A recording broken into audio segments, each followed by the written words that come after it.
Сход первого изделия, замечаний нет.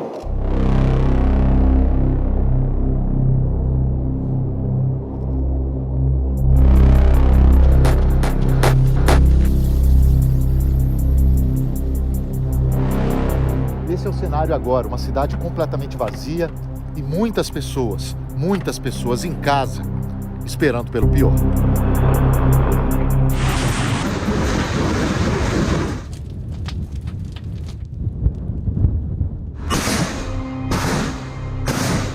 Muita gente armada, muita gente armada.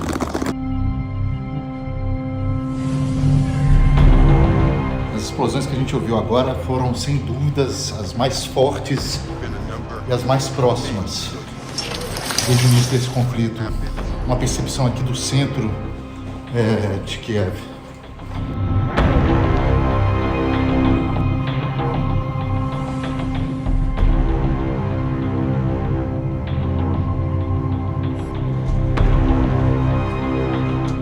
Бординах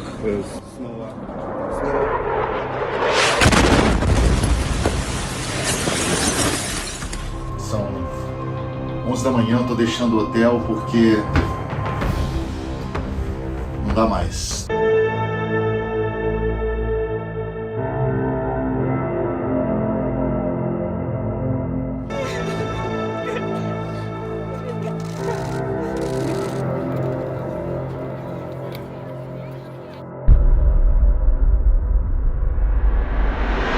São pessoas que estão fugindo de bombardeios, literalmente, né? Tentando evitar bombardeios, muitas mulheres, muitas crianças.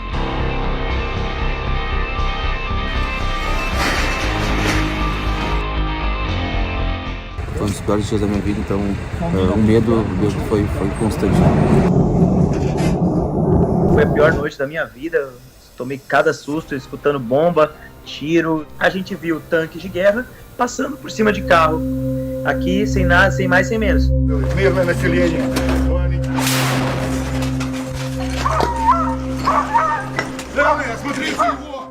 Não dá pra gritar, mamãe, não dá, tem que ter calma.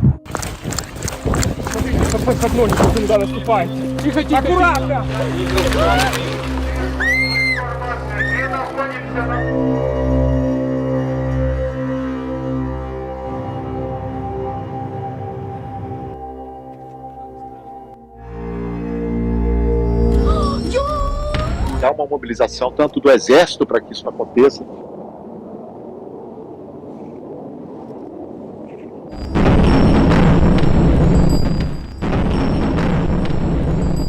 Outra explosão agora com rajada de tiros também.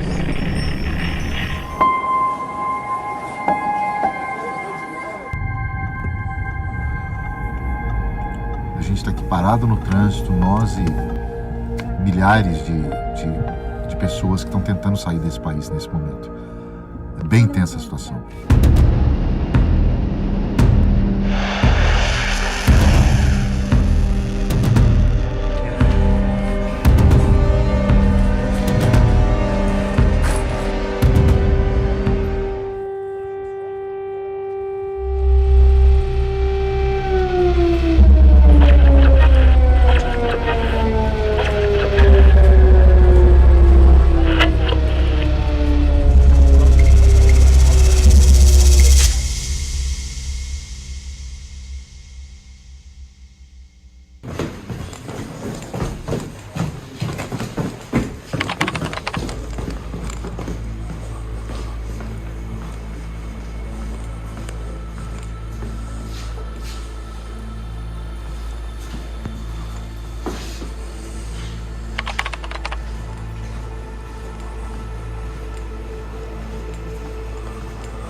Isso aí tá pronto desde 2015? 2015.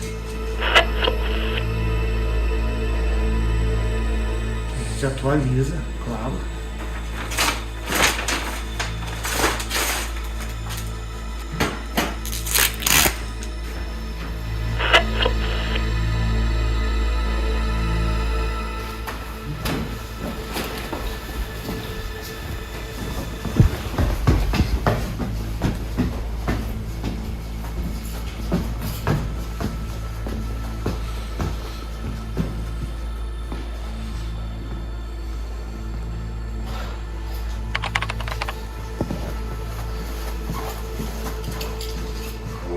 ouvindo? Alô, Chico?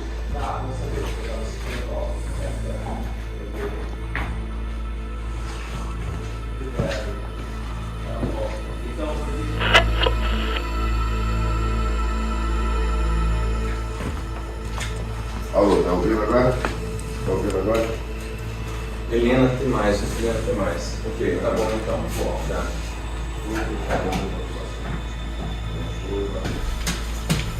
O que se leva nesse momento, embaixador?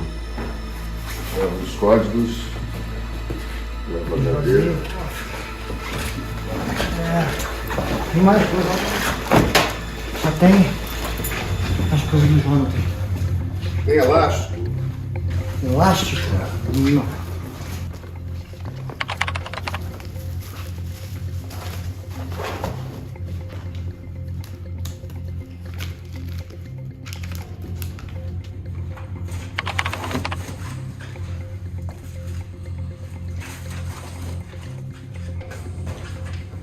Foi tudo por hora. A gente tem que levar também as malas, formatos. Que contém o que exatamente? Mala diplomática é uma expressão para dizer que é essa sacola identificada como mala diplomática, que ela tem passagem livre nas fronteiras, segundo a Convenção de Viena. Ninguém pode abrir. Pode, mas se abrir, tem problema com o país que está mandando. E o senhor acha que isso vai ser respeitado numa circunstância dessa? Sem dúvida, isso é respeito. Poderão passar detector de metais para ver se tem armas, alguma coisa, isso é normal, porque não é suposto ter mesmo, mas respeito. Isso não é uma dificuldade. Mesmo numa circunstância de guerra como a que estamos agora? Mesmo uma circunstância de guerra. Essas cadernetas de passaportes, porque podem ser falsificados e tem um alto valor no mercado negro. Então, para proteger tudo que é toda a documentação relativa ao Brasil, a brasileiros, tem que sair, tem que ser levado. Todos os tipos de passaportes, tudo tem que ser salvaguardado. Além disso, tem que levar os códigos da Embaixada de Comunicações, toda a documentação sensível. Não é fácil, complicado. Mas enfim. Tem algo que vai ser destruído?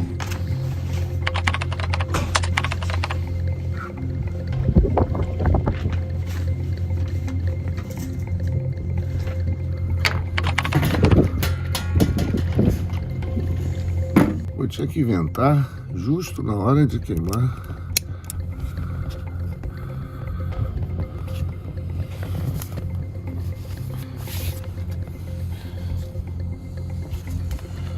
Só não posso queimar minha mão. Por que essa decisão, embaixador? Isso está no protocolo. Só pode explicar exatamente assim o que está... Protocolo, nós estamos aqui queimando documentos confidenciais do governo brasileiro, porque em caso de ter, enfim, de a situação ficar ruim, o país foi invadido, como a situação está ficando bem complicada, a gente tem que destruir toda a documentação em queimar, não basta triturar, porque hoje em dia você consegue, né, remontar a documentação, então tem que queimar. Então é isso que a gente está fazendo, porque se a gente tiver que sair de Kiev e ir para outra cidade da Ucrânia, pelo menos a embaixada, todos os documentos já estão queimados.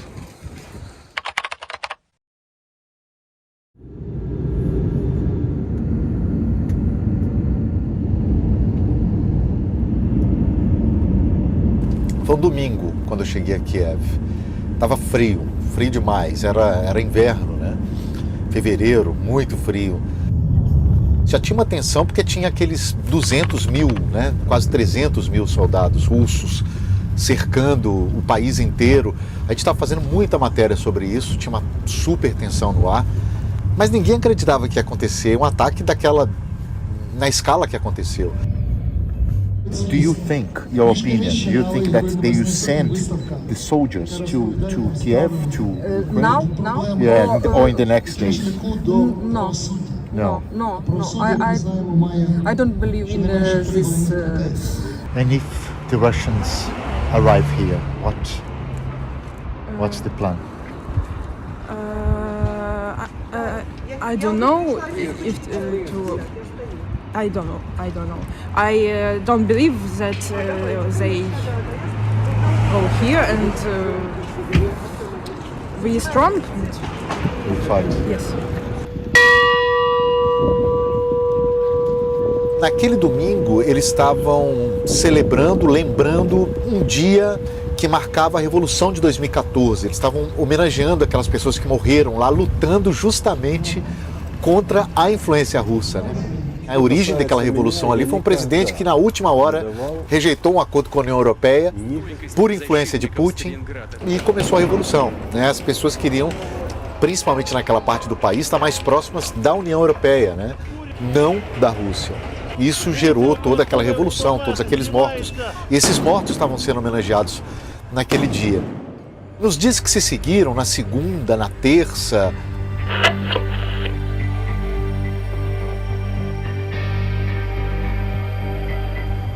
eu me lembro de conversar com as pessoas, de sentir essa apreensão,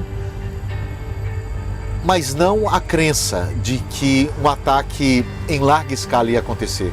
O que mudou bastante o tom foi aquele discurso histórico do Putin, em que ele diz com muita clareza que ele não considerava a Ucrânia um país, mas parte da Rússia ou algo assim. Которую и в наши дни можно с полным основанием назвать Украина. When Putin says that Ukrainian is not like a country, how do you feel? It's not good for us, and I think it's bad for him because we were brave and we fight for our country. Would you fight? Yeah, Really? really. If we need our country, we fight. Eu vou lutar. Eu ouvi isso de mulheres, ouvi de meninas de 18, 19 anos, sabe? Ouvi de pessoas mais velhas dizendo isso, não, eu tô pronto para lutar.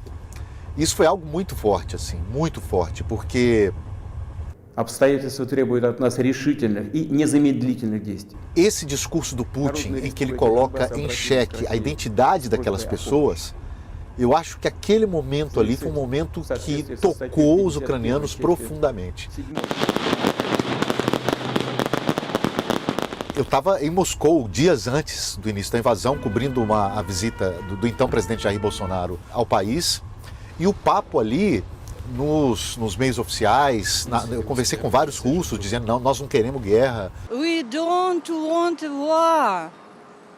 Never, never. Eu me lembro que eu tive uma conversa de bastidor ali com o então ministro das Relações Exteriores, o Carlos França, e ele me disse que tinha conversado com o ministro das Relações Exteriores da Ucrânia, que tinha dito para ele que não vai ter invasão.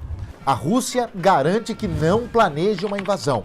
O país divulgou imagem das tropas que retornaram da Crimeia, a península tomada da Ucrânia há 7 anos. Essa viagem à Rússia, na verdade, ela começa já de forma muito estranha.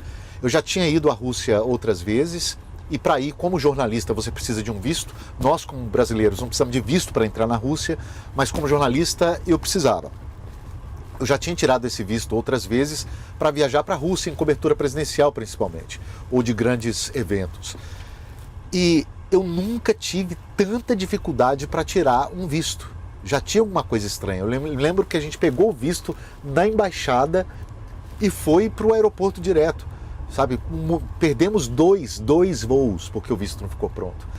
E em Moscou, o próprio ministro Carlos França me disse que esse assunto chegou até ele. Ou seja, por que um assunto de visto vai chegar até um ministro de Estado, né? Assim, não faz muito sentido. Outra coisa estranha que aconteceu, e que é apenas uma teoria da conspiração, mas que não deixa de ser estranho, é que eu e 2 colegas, o Sérgio Gabriel, da Bandeirantes, e o Igor Gilov, da Folha de São Paulo, nós 3, um dia antes da agenda do Bolsonaro e do Putin no Kremlin, nós testamos positivo para o coronavírus. Nos dias anteriores eu já tinha feito milhões de testes, eu estava fazendo testes diários, basicamente, porque a gente não sabia quando a gente não tinha ideia quando ia conseguir embarcar. E eu achei muito estranho aquele teste ter dado positivo, porque eu estava sendo testado todo dia, não tinha sintomas e tal. No dia seguinte, eu fiz outro teste, negativo. Pedi para os outros 2 fazerem, liguei para os meus amigos que façam o teste, os 2 negativos. Então estavam ali 3 dos mais experientes, talvez, jornalistas que estavam ali, testam positivo para coronavírus, perdem a agenda do Kremlin, portanto não podem ir ao Kremlin, e os 3 eram falso positivo. Os 3. É estranho, não é? Outra situação importante dessa viagem foi aquela frase clássica do Bolsonaro, né, com Putin. Somos solidários à Rússia. Isso pegou mal porque vários países interpretaram, né, aquilo como um apoio claro, né, do Brasil, do governo brasileiro à Rússia. Houve todo um esforço da diplomacia brasileira para que esta viagem, neste momento, não fosse interpretada como um apoio oficial do Brasil à Rússia na atual crise que envolve a Ucrânia. Isso é uma coisa. Outra coisa, e aí o governo Bolsonaro teve inclusive apoio de setores da esquerda. Outra coisa é países como Estados Unidos e Reino Unido fazendo pressão para o presidente brasileiro não ir a Moscou. O que não é problema deles, né? O problema é nosso. As escolhas que tem que fazer é o governo brasileiro.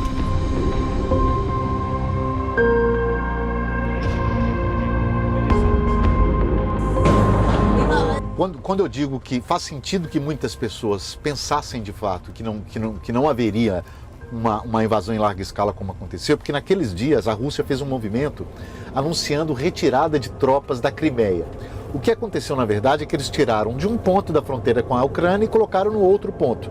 Mas a Rússia anunciou que estamos tirando tropas da Ucrânia. O presidente brasileiro que estava lá tentando ter um ganho político com aquilo, ele não disse textualmente, mas ele insinuou que o Putin fez isso por conta da influência dele estando lá. O que ele disse exatamente foi, coincidência ou não, o Putin avisou, o Putin retirou as tropas quando eu estava aqui. Ou seja, ele estava insinuando ali que evitou uma guerra, né? Essa teoria não durou 2 dias, 3 dias.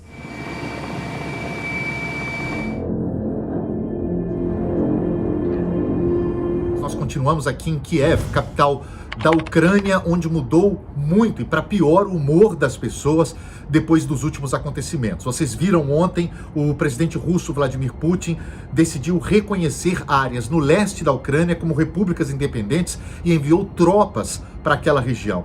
Os Estados Unidos já falam em invasão do território ucraniano, vários países europeus também anunciaram sanções.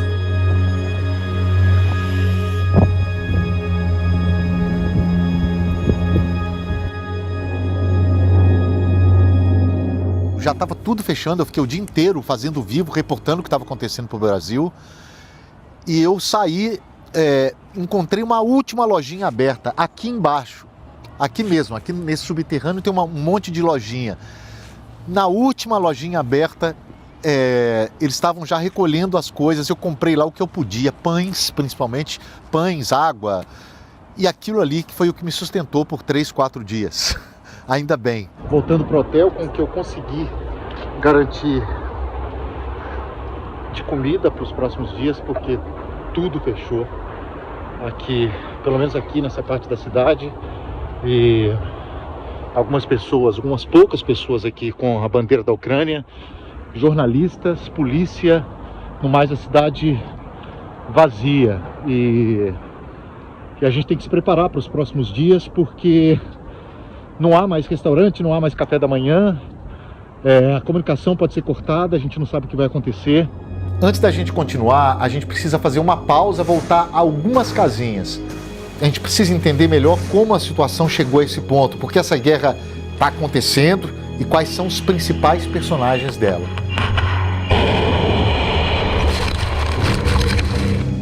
De um lado tem o Vladimir Putin, um dos caras mais poderosos do mundo, dono do botão que aciona um dos principais, um dos mais poderosos arsenais nucleares do planeta.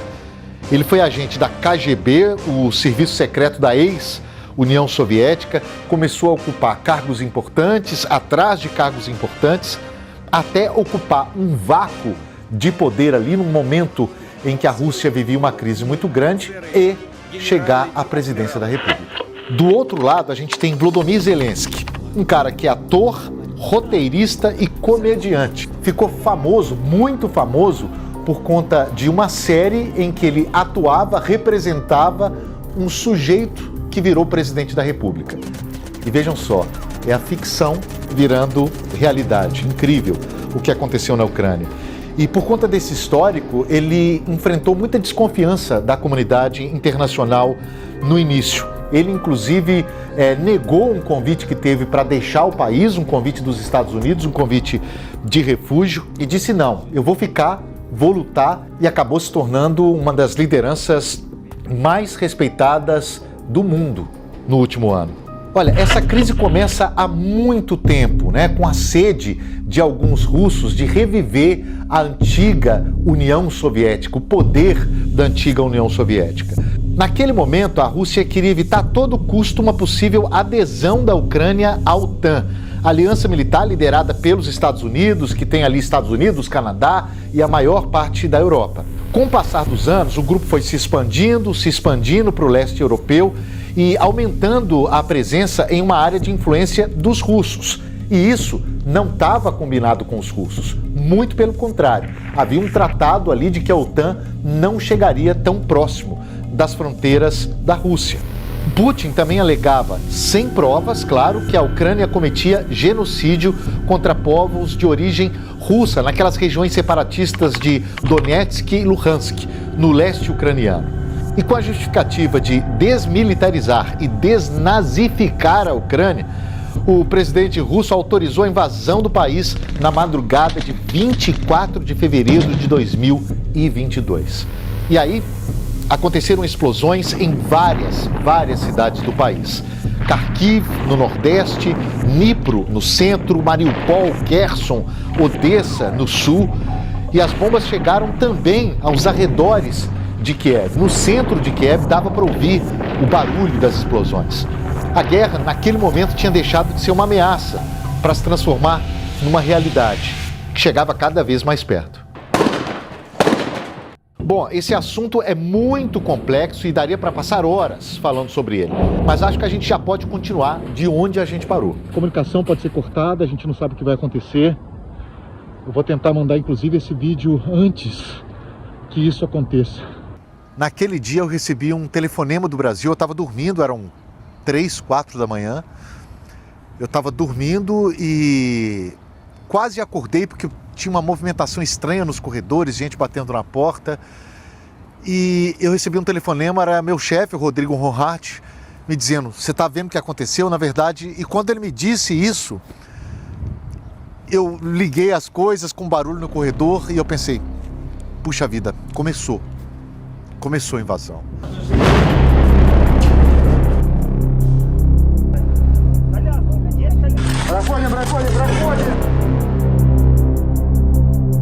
Ali, em cima de um dos prédios, aqui nessa região central da cidade, havia uma projeção da bandeira da Ucrânia e todo dia, 3, 4 vezes ao dia, o hino da Ucrânia era tocado ali como uma afirmação da identidade do país. Ironicamente, mais tarde, em vez do hino, começou a tocar o alerta de ataque aéreo.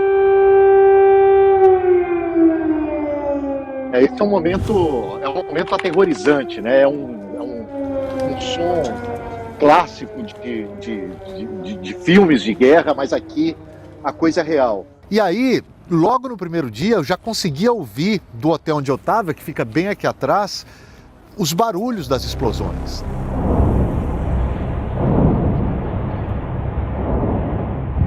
Aí o barulho das explosões que estão muito mais intensas nas últimas horas. A gente não tinha muita noção do que estava acontecendo em cada lugar. A gente tinha notícia dos ataques, dos mísseis, inclusive em áreas residenciais, mas em pontos de confronto, de batalha, essas imagens, elas só foram surgir mais tarde, não tinha imprensa ali naquele lugar. Estávamos nós aqui em Kiev, eu do SBT e outras centenas de jornalistas de várias partes do mundo, porque muitos estavam aqui antes,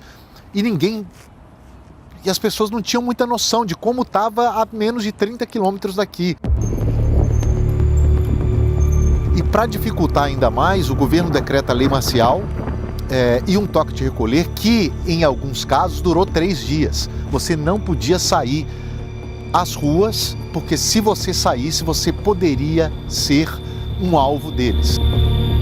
Teve aquela imagem clássica, eu acho que foi uma imagem clássica dessa guerra, de um comboio de 50, 60 quilômetros de tanques e carros dos russos em direção a Kiev.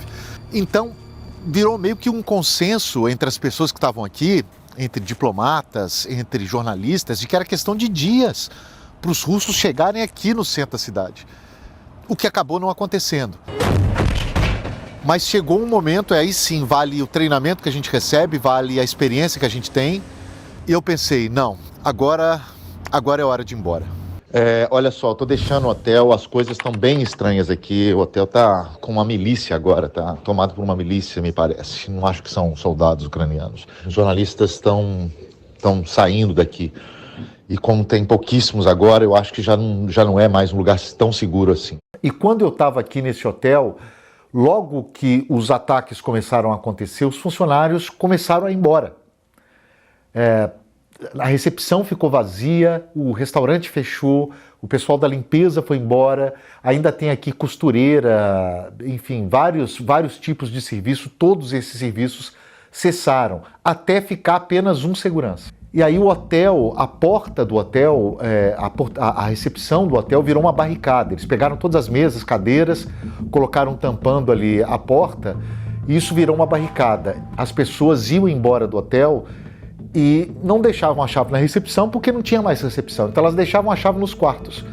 Eu percorri os quartos do meu andar, fui pegando chave por chave, fechando os quartos, e meio que tomei o controle daquele andar ali, daquela parte do andar, porque eu não queria que aqueles quartos virassem acomodação para esses milicianos, para essas pessoas que estavam armadas, porque eu não queria gente armada perto de mim. Eu queria ter ali, não queria ter essa sensação de insegurança, porque eu já estava pensando lá na frente, se acontece alguma coisa, se chegam russos aqui nessa praça, começam a atirar, eu não quero estar na linha de tiro.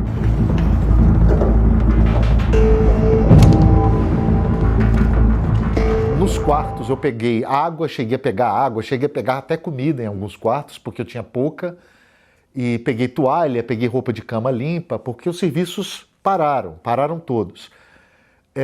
Eu fiquei nesse hotel até o limite. Até jornalisticamente era interessante ficar aqui, porque eu via as coisas acontecendo, né? E era importante o que estava acontecendo ali.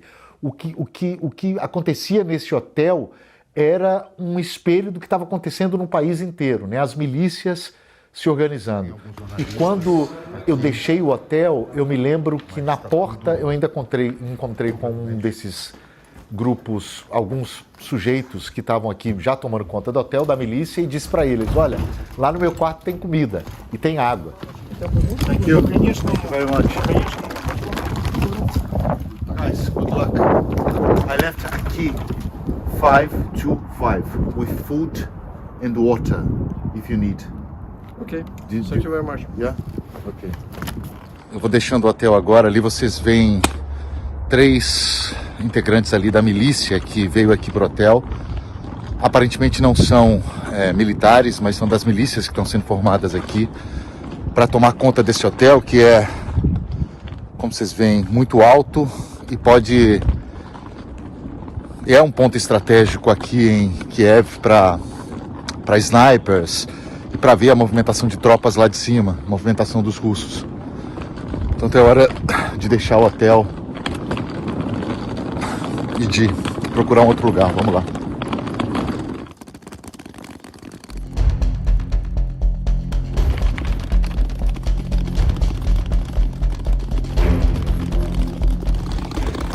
estou quase chegando ao ponto para onde eu estou indo, e nessa caminhada eu notei muitos carros passando, cheios de homens, alguns armados, as armas estavam bem visíveis. É um sinal da formação de milícias, né? Essas milícias já estavam sendo formadas para defender esse país. O governo, a gente mostrou isso nos últimos dias, o governo está fornecendo armas para as pessoas, para quem quiser defender o país. E a gente já está vendo esse resultado aqui nas ruas. Muita gente armada, muita gente armada. Eu estou evitando ir pela calçada porque a rodinha da mala faz muito barulho ali.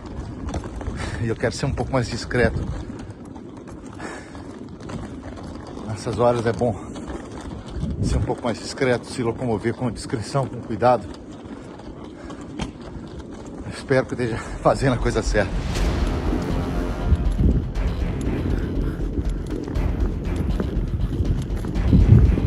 Incrível que tem umas pessoas que parecem que estão passeando. Eu saí do lado errado da rua. Vou ter que cruzar.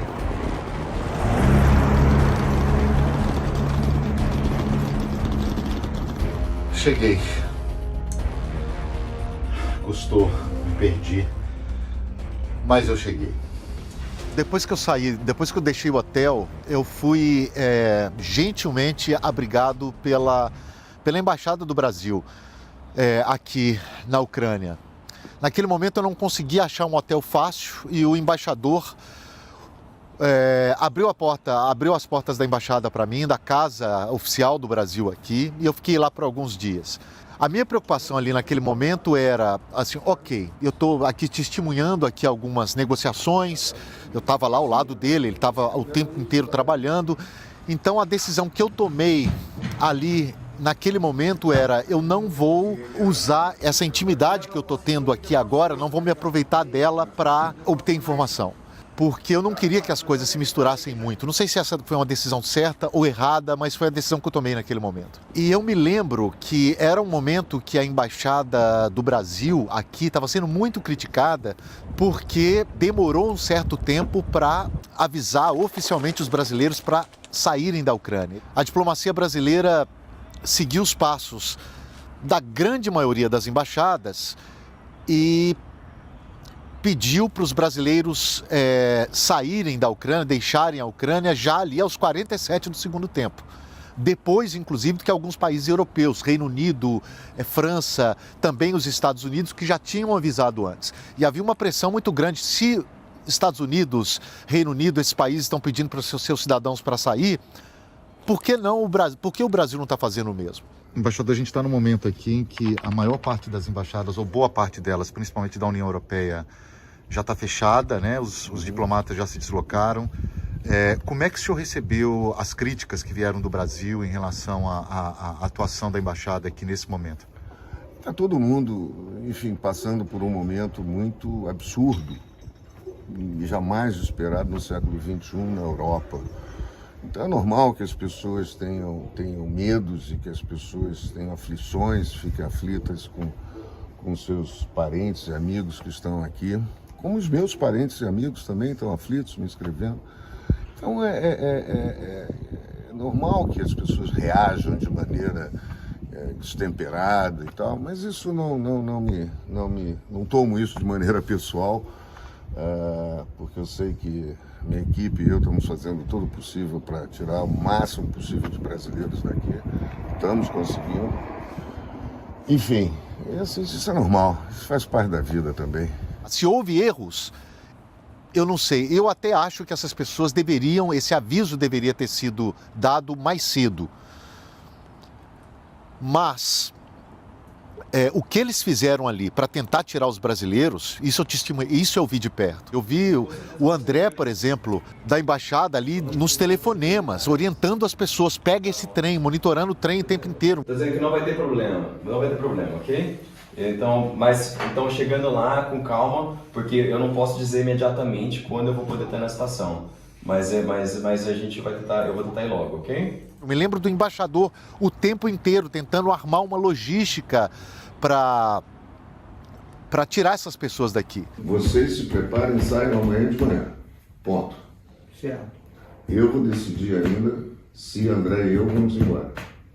Ok. Tá? Agora veja se tem aquele negócio de gasolina, porque eventualmente eu tiro gasolina daqui do Ford e boto no meu carro. Foi um esforço concentrado para atender aos brasileiros que procuravam a embaixada. Nós tínhamos feito já um levantamento prévio, tínhamos contato de pelo menos 250 brasileiros e, felizmente, tiramos registro que a embaixada ajudou a mais de 250, 260, 270, agora não me lembro bem exatamente o número, brasileiros e outros cidadãos latino-americanos em perfeita segurança.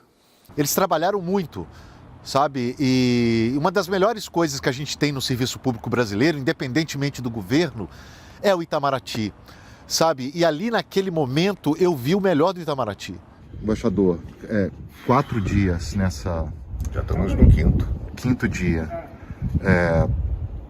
Como é que o senhor está? Qual é a... Eu estou bem, estou animado, estou tranquilo. Fundamental nesses momentos de estresse, de anormalidade total, é manter a calma, é manter o equilíbrio, se organizar a cabeça com prioridades, com objetivos, acalmar quem está junto, né? Focar nesses objetivos e seguir em frente. Não dá para gritar, mamãe, não dá. Tem que ter calma, porque se perder o controle, aí fica mais arriscado, mais perigoso do que normalmente a situação é. Mas vai dar tudo certo. O senhor é piloto, além de diplomata. Isso lhe dá alguma noção privilegiada nesse momento ou não? Eu acho que sim, porque pilotar um avião, você tem procedimentos muito precisos. Antes de entrar no avião, vendo meteorologia, vendo combustível, destino, plano de voo. Isso tem que estar muito... Não tem margem de erro. Depois ver se o avião está em condições, se todos os parafusos estão no lugar, enfim. Depois ligar o motor como está, até esse sinal da igreja pode ser de bombardeio. Depois, todo durante o voo, as alternativas. Então, o treinamento que a gente tem com isso, de cumprir as etapas, de organizar previamente, de prever alternativas, se o tempo muda, o aeroporto alternativo, enfim. Isso tem me ajudado muito na vida pessoal e na carreira, nas coisas que eu preciso fazer e no comando de embaixadas e, sobretudo, num momento como esse. Nenhum de nós está preparado, né? Nenhum tem no curso do Rio Branco, nem os meus 40 anos de carreira. Nunca fui treinado, nunca esperei passar por isso. Então, no dia 24, quando tocou o telefone, eu acordei, era um dos colegas que estava comigo, trabalhando comigo na embaixada, e ainda está, liga e diz assim: embaixador, estão bombardeando a Ucrânia, estão bombardeando Kiev, perdão. O que você faz? Né? O que você faz nessa hora? Saí, vim para a sala, tomei um café, ainda escuro, era, né, fevereiro, 5h30 da manhã escuro, e 2 preocupações me vieram à mente de imediato. A primeira, com a proteção dos 5 brasileiros que estavam funcionários da embaixada. 3 diplomatas, mais a senhora de um deles e a filha de 11 anos. Essa foi a minha grande preocupação, né? A segunda preocupação foi informar Brasília, foi informar o Ministério das Relações Exteriores de que a guerra estava começando.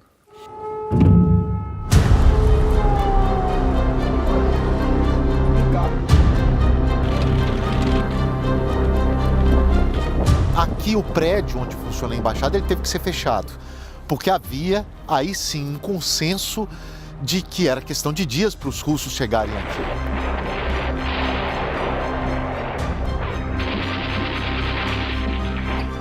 Nossa. E a gente está indo agora para o abrigo antiaéreo, novamente evitando o uso do elevador, que não é recomendado numa hora dessa. E aí eles têm que acionar um plano de emergência. Um plano que eu nunca achei que eu fosse testemunhar de perto aquilo acontecer. E eu vi cenas que eu nunca vou esquecer, assim, cenas que foram gravadas no ano passado, que a gente acabou não usando. Eles decidiram acionar o plano de evacuação. E quando isso acontece, eles têm que tirar todos os documentos importantes da embaixada, porque havia a possibilidade da embaixada ser invadida, caso Kiev fosse invadida, embora uma embaixada, em tese, seja inviolável, mas a gente não se sabia o que poderia acontecer.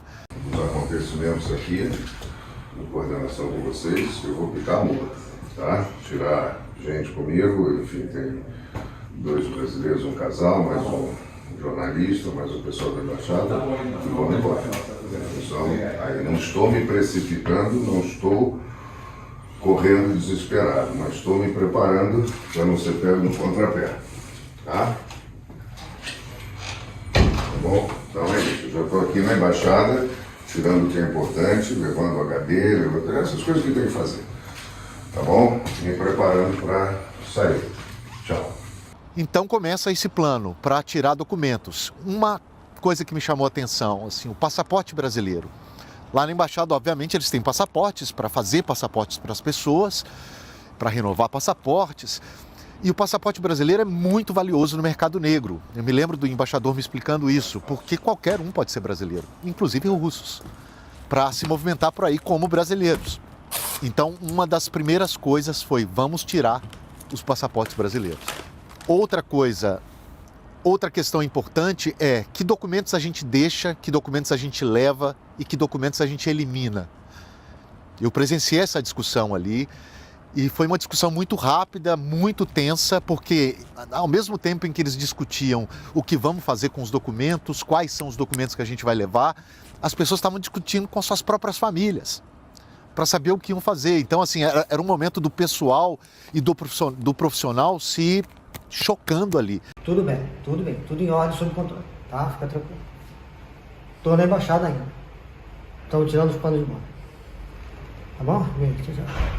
Mas eles nunca deixaram de ser profissionais, eles foram muito guerreiros, muito. E aí chegou um momento que eu também nunca tinha presenciado, que era um momento da queima dos documentos.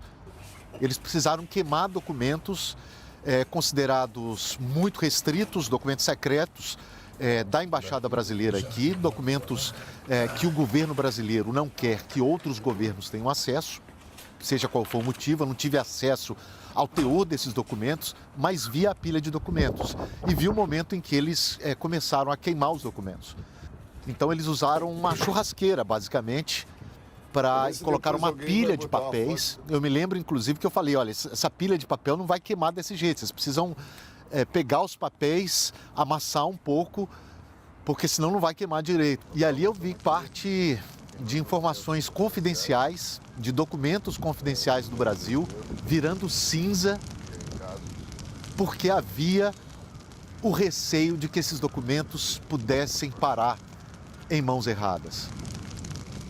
Havia o temor de que a embaixada, o prédio da embaixada, pudesse sim ser violado e que esses documentos pudessem ser tirados de lá de alguma maneira.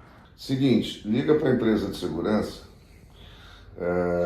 O segurança também está tentando ver isso. Vê com eles se eles podem mandar, porque o segurança aqui está querendo ir embora, está preocupado, normal. Se eles teriam uma equipe, mesmo de um carro com armado, para ficar aqui na embaixada, porque a minha preocupação é que se a coisa degringolar, complicar, pode ter saque.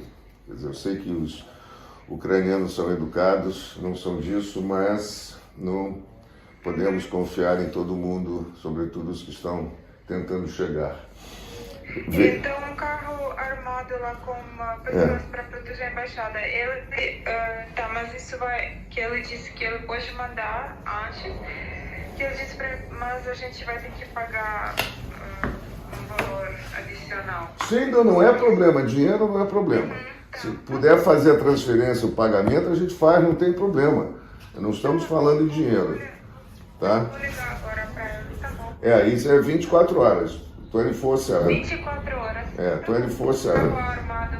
Isso, tá bom? Obrigado. Havia esse temor que a embaixada fosse invadida, né? Ou pelos russos, ou por milícias, ou por quem quer que seja. Foi muito surreal, muito surreal.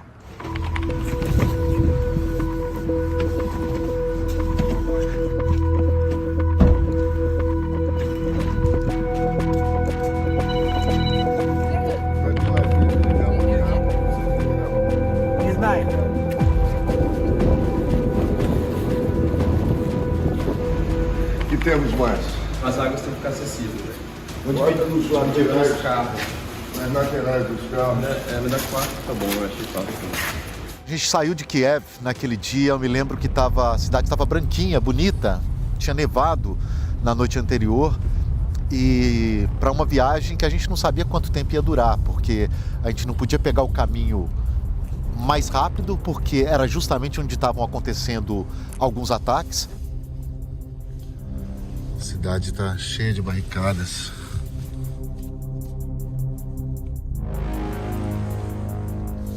Então a gente teve que pegar estradas vicinais. Nós estamos a 100 quilômetros de Kiev em direção ao oeste do país. Saindo da capital ucraniana, a gente passou por muitas barricadas que estão sendo guardadas principalmente por milícias, homens armados, muitos cidadãos comuns armados para enfrentar essa invasão russa. Essa é uma estrada vicinal usada justamente por questões de segurança. No caminho a gente viu muitos carros militares da Ucrânia indo no sentido contrário, no sentido Kiev. Fato é que há muitas pessoas tentando deixar a capital ucraniana. Como vocês veem aqui, há uma fila enorme de carros nos dois sentidos. No meio do caminho a gente teve alerta de ataque aéreo numa das paradas. A sirene está tocando nessa cidade aqui, é uma das muitas cidades pelas quais a gente passou. E mesmo longe de Kiev, a gente está a 200 quilômetros da cidade e a sirene tocando.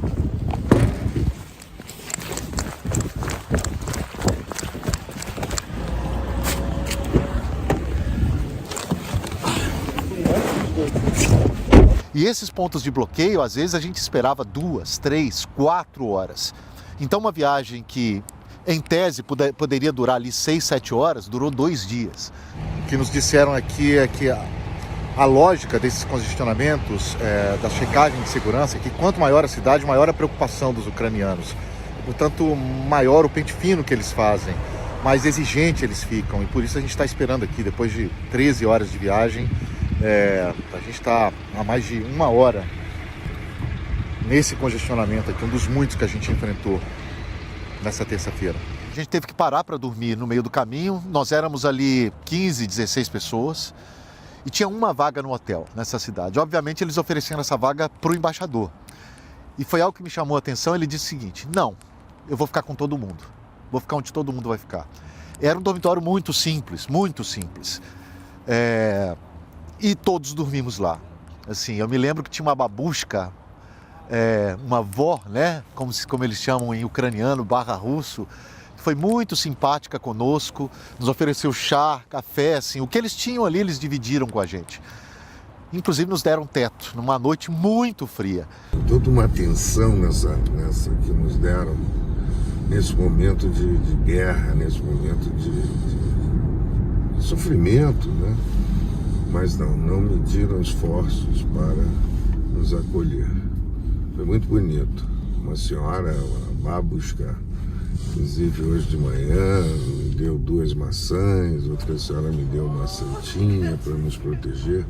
Enfim, são pessoas muito boas, muito carinhosas. É uma pena, é muito triste o que está acontecendo com esse país. Lamentável. Vamos lá, vamos em frente. Mais um dia pela frente. E a gente parou ali, dormiu, descansou ali por algumas horas para seguir caminho no dia seguinte, até Lviv.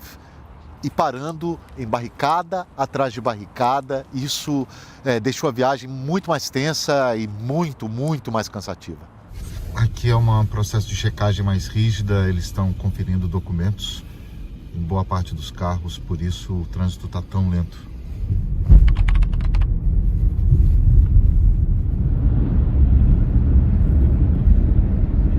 Bom, esses aqui são alguns dos brasileiros que estão sendo removidos hoje pela Embaixada Brasileira, saíram de Kiev. Alguns deles estavam aqui há pouquíssimo tempo, 3 meses, 1 mês, 20 e poucos dias. 6 meses aqui em Kiev. 6 meses em Kiev. Pois é, todos eles foram surpreendidos pelo início dessa guerra. Você me dizia, inclusive, que recebeu certa segurança dos próprios ucranianos.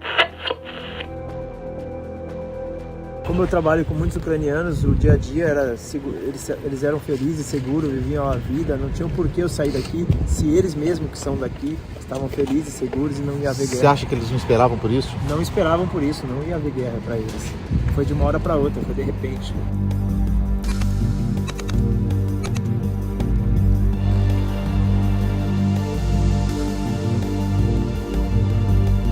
Menos de 1 mês. Você sentiu... Não dá para não sentir medo, né? Com certeza, nos últimos dias, né, por tudo que a gente viveu, claro que a gente tenta não passar tudo, né, pra família, né, enfim.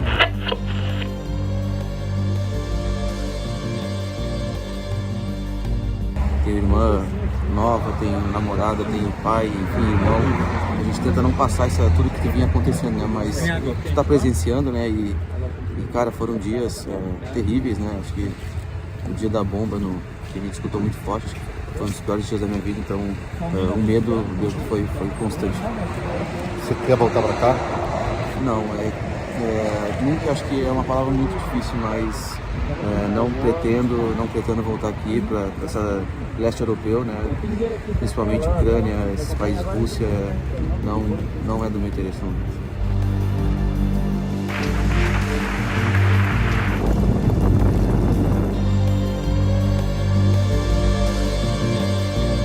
E aí, tá aliviado de sair? Pô, muito. A gente tava 6 dias já nessa loucura, né? Bem aliviado. Vocês estavam num lugar que foi bombardeado? Chegou a ser bombardeado, foi isso? No primeiro dia, sim. O míssil que foi interceptado pela Ucrânia caiu a 1,5 km da gente. Caiu num prédio que estava muito próximo da gente. Então, pra gente tava bem... É um trauma, né? Qual é o plano agora? O plano agora é sair do país.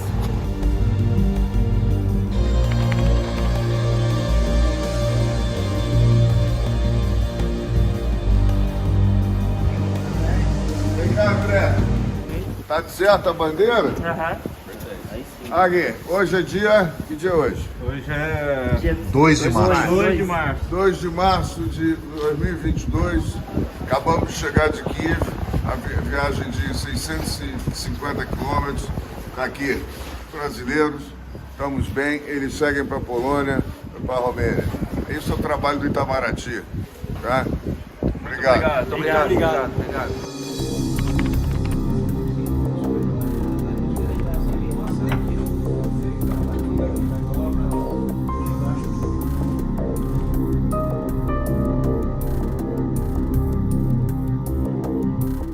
Poucos momentos antes da saída, a sirene soou e os brasileiros que estão aqui, todos os hóspedes do hotel, todo mundo está indo agora para o subsolo, onde fica o abrigo antiaéreo.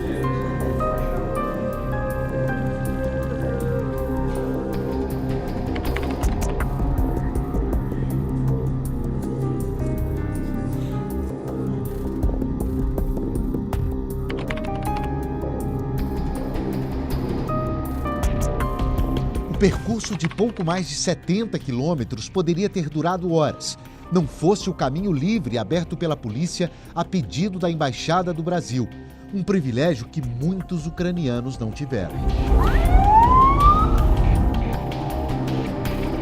Na saída, diplomatas e resgatados fizeram a pose como um time só, que hoje se sentiu vitorioso. Hoje eu estou com um ar de... Hoje eu estou feliz. Consegui levar 15 brasileiros até o outro lado da fronteira, ouvir uma musiquinha, um chá para relaxar. Hoje estou feliz. Missão cumprida, tivemos percalços, não tinha carro, 2 carros não puderam entrar na Polônia, não tinha lugar para todo mundo nos carros, enfim, botamos os homens para andar, enfim, deu tudo certo, com tranquilidade, sem estresse. Hoje eu estou feliz, e vamos que tem mais.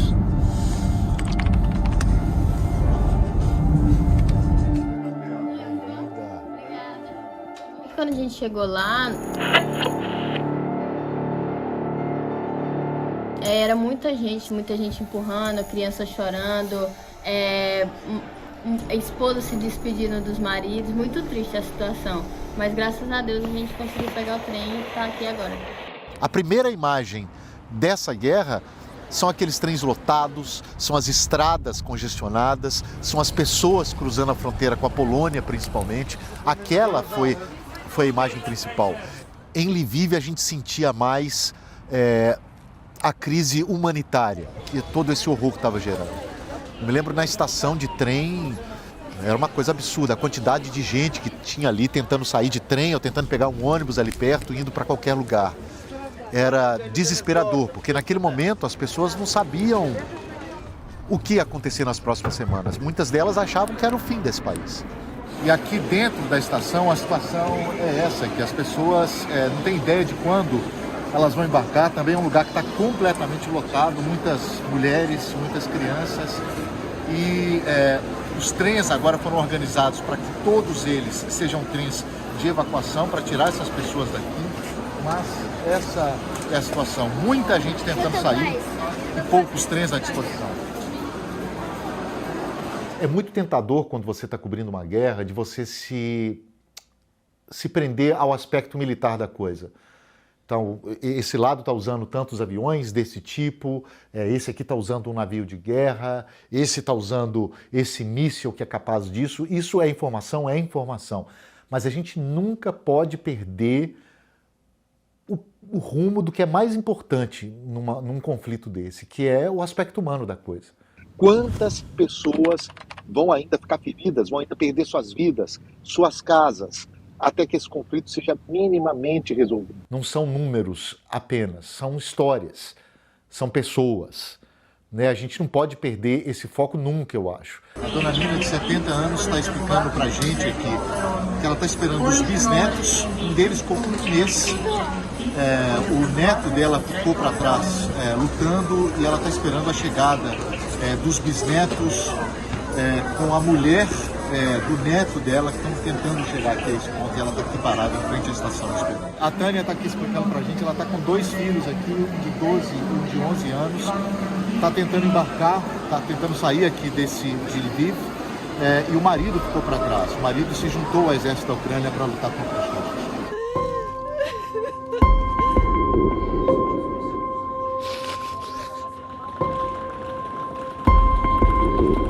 É bastante triste o que está acontecendo. Assim, eu sinto mais tristeza nesse momento do que propriamente medo.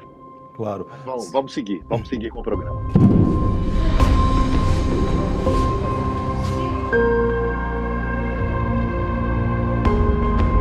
Essa é uma foto emblemática, porque isso você fez em Cabul, né? Que é uma foto com crianças refugiadas, né? Havia milhares de crianças nesse acampamento. Essa é uma parte desse lugar onde havia 70 mil pessoas.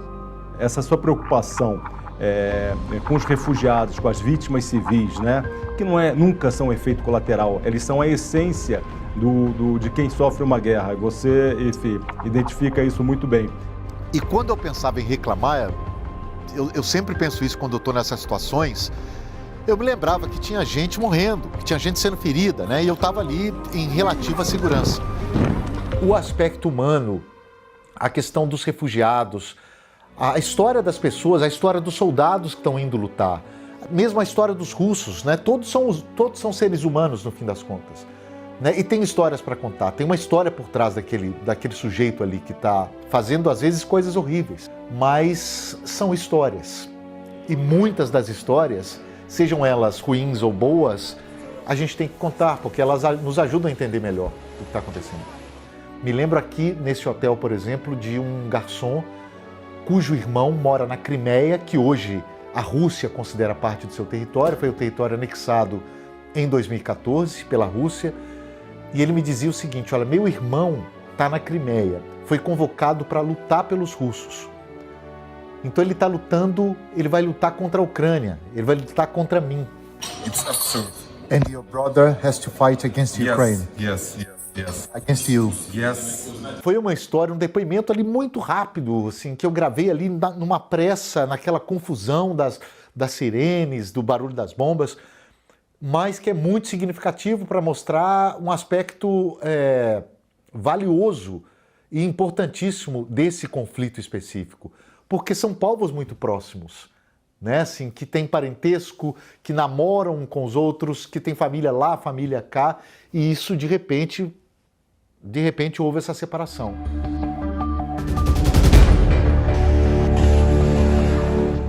Olha, e um ano depois tem muitas perguntas sem resposta. O que é muito claro é que o cenário geopolítico que a gente tem hoje, ele é completamente diferente daquele que a gente tinha 2, 3 anos atrás. A gente tem de um lado ali a Rússia completamente isolada, tentando se alinhar ali com o Irã, com a China, com a Índia.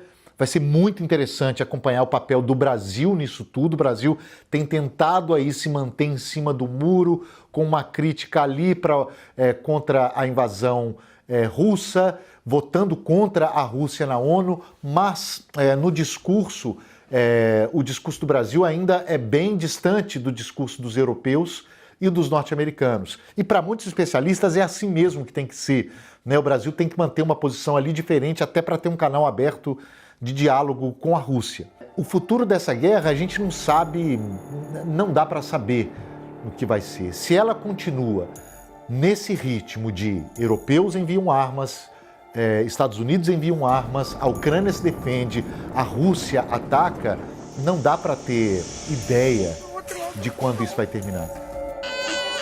A gente que está diretamente envolvido nessa cobertura, com tanta frequência, as pessoas costumam perguntar, e aí, quando essa guerra vai acabar? E a gente não tem a menor condição de responder.